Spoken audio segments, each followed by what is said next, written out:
हमने शहर को दी एक नई पहचान, हम हैं सिंघानिया बिल्डकॉन।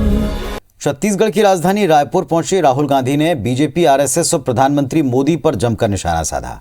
उन्होंने कहा कि हिंदुस्तान के सामने 2-3 बड़ी चुनौतियां हैं। भाजपा और उसकी विचारधारा देश के लिए सबसे बड़ा खतरा है। राहुल गांधी ने कहा कि ये देश एक गुलदस्ते के समान है जिसमें अलग अलग विचार, भाषा, संस्कृतियां हैं।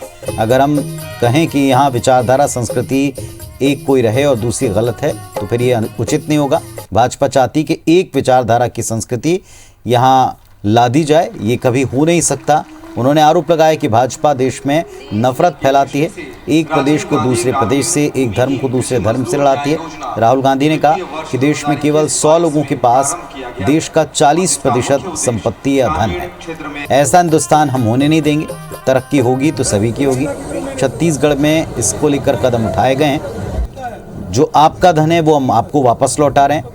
साथ ही मजदूर न्याय योजना की राशि को बढ़ाने के लिए उन्होंने मुख्यमंत्री भूपेश बघेल से मंच पर अपने भाषण के दौरान ही निवेदन किया और किसान को पैसा दिया जाना है, इसे अगर और बढ़ाकर मिलता है तो खुशी होती है, इस विचार को व्यक्त किया।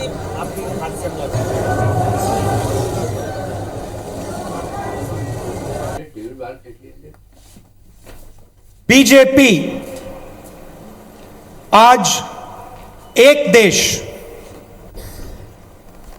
को 2 देशों में बांट रहा है। एक देश चुने हुए अरबपतियों का और दूसरा देश हमारे प्यारे देशवासियों का। तो ये बात करते रहते हैं 70 साल में क्या हुआ।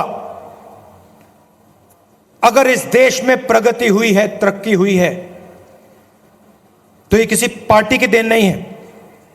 ये हिंदुस्तान के किसान, हिंदुस्तान के मजदूर, हिंदुस्तान के गरीब लोगों की देन है।